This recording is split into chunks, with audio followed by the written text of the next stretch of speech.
What's up, you guys? My name is Christian Jed Azamoras and you are watching Let's Talk Show. In this video, we are going to talk about some things in my life. Basically, all I need to do is answer some random questions that is related to myself.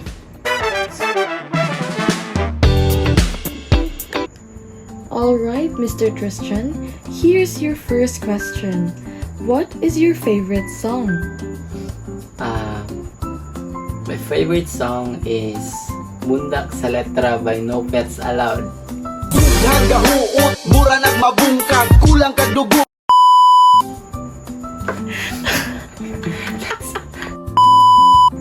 Okay, so sa tanang mga kanta, anong kana man dyan mong favorite nga kanta?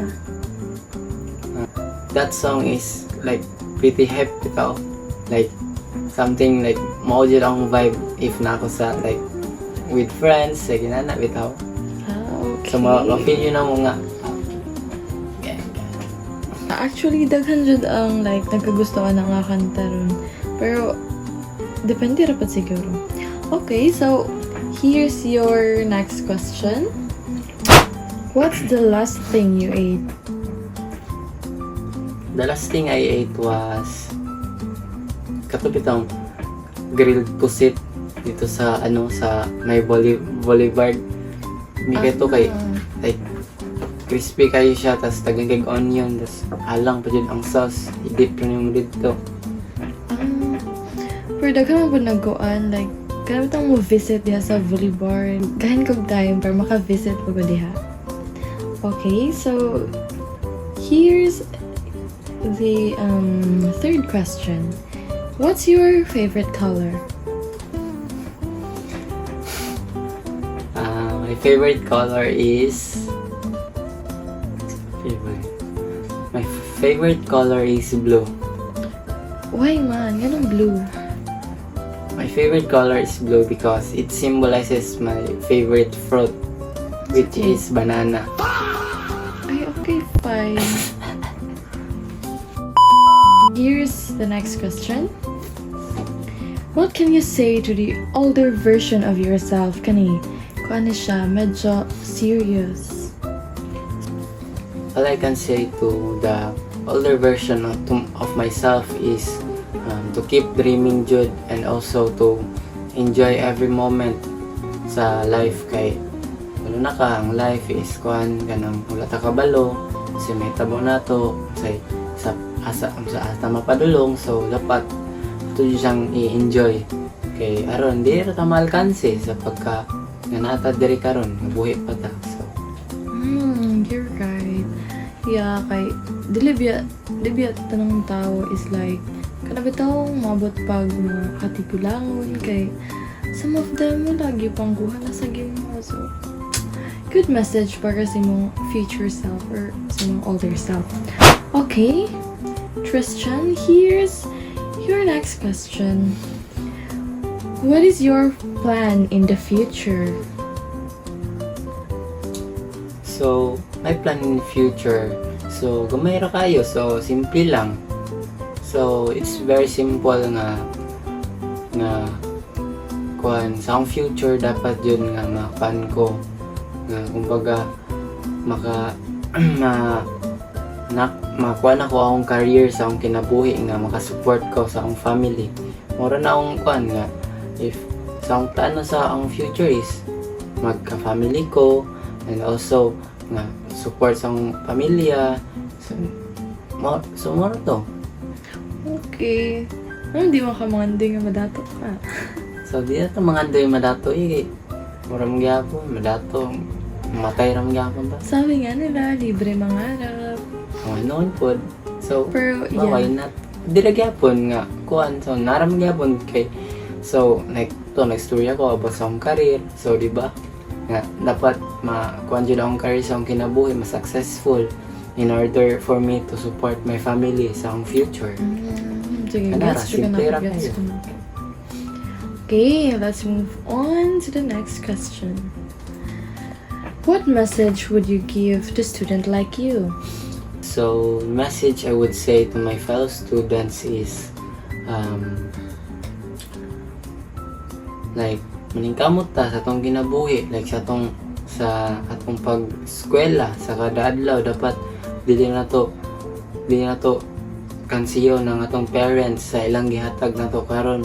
So dapat thankful kay ta sa tanan-tanan nga gina-provide nila. Ug ato pong dapat nga dili na to sila tagaan o tagaan na to sila rason nga dili na to sila taga-agrison nga mag-goal about sa tuwa. So dapat maningkamot ta sa labi na karon. So may dako kay nga crisis nga nahitabo sa atong kalibutan. So dapat maging handa jud ta permi nga maningkamot ta kada adlaw. Dapat jud nato yung Pero feeling ko thankful yung parents mo sa'yo, no? Okay. Here's your next question. Hindi ko pa ito natatanong sa'yo and dapat itanong ko na ito ngayon. So how's your life been going recently? siguro karon is like sa akong estado sa akong kinabuhi karon is wala, happy ra kay na ako like na-provide na ako akong self o like akong mga gusto. So na like akong like healthy ra pud ko karon, wala ra pud ko like something nga nga nahitabo pero naaman jud, pero okay lang. So like healthy ra ko, tas kanang naharga po ko yung mga blessings na maabot sa akong kinabuhi, bisag nag-struggle na like sa akong family, okay ra po sila. So naharga mo, like happy lang. Okay, so speaking of healthy, last week, nakadungog ko nga like, you collapsed daw. Ano naman to? You're healthy man kaya. So, ano naman to siya? So kato, basically nag-basketball dun nga to. Tas Okay. like wala na diretso ra dula, wala na nag-stretching, so nag-pinch nerve ko sa akong neck. Something else. Let's not talk about it. Let's proceed na. So, what country you've dreamed to visit the most? So country siguro Netherlands. Ganun ka na. So more on like kuan bi ako ng nature bi ako pagkatao. So like tsada ka dito, like mag-camping, like puhon. So nice kayo dito, kay nice kayong view, nice kayo mag-take of pictures. So unsara like layo bitaw kayong feel na ko if madto ko dito is layo ra kay ko like sa mga tao nga like mga Pinoy. So, ganahan ka sa Netherlands, it's because you like the view, nature, you want to camping, like, something. nice kayo dito mag-muni-muni. Okay. Thank you. Sige, next na punta nga question. Kani siya is, we-include na siya sa mga personal life and kanang as a student. Okay? So how would you describe yourself outside of being a student? So outside of school, maybe siguro musician ko or dili laagan lang mula agra.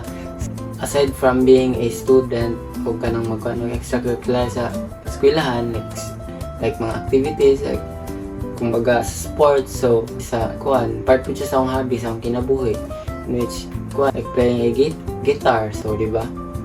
So walang kinabuhi sa gawa sa eskwelahan. So siyempre mulaag nga Okay. Since nata. So outside of school, what hobbies or activities do you enjoy? So outside of school, siguro ang mga ginabuhat sa akong life is maglaag with friends, matug nature, mamasol. So di ka homebody kay Ano ka po part sa akong life? Okay. Homebody ko kay siyempre, kung nakabalo sa panahon, like karon init kayo. So mo-adapt ra gyud akong pag-homebody kay kainit. okay. So ang hobbies. Okay, sige. So happy na ito mag-end. Next question. What are your goals or dreams after graduating as a PE student? So, it's very simple. So, my goal in life, if I graduate, right? If I graduate as a physical education, Yes. so siguro is to continue, good kay wala mo ko dream na mahimo kong teacher.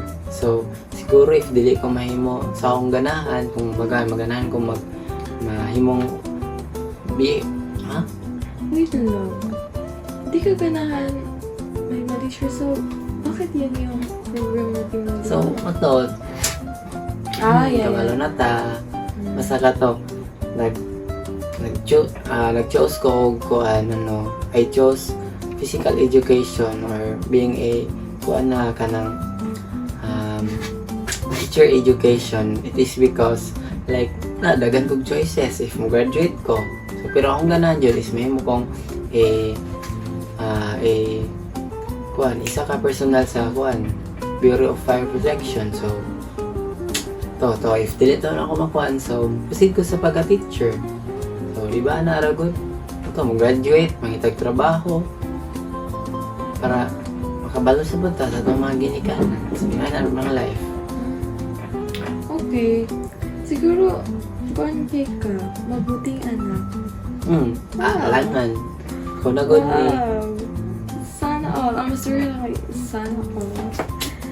Kaya di ito na like, mag-graduate, kaya ka naman yun nakupan like. Noon yun po. Naman dyan nga, mag-enjoy sa life. Pero natang ang kinabuhi, like ang oras, kadagan. So dapat itang mukuan po sa itong mubalo sa itong parents. So yun ang ragot.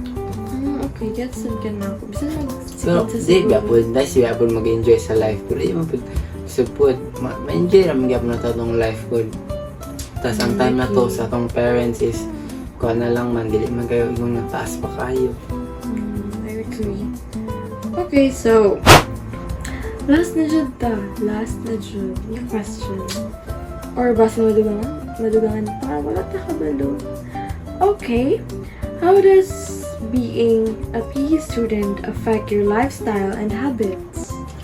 So, as a physical education student, so, nakuha siya apekto sa akong habit yun, like sa akong life kay.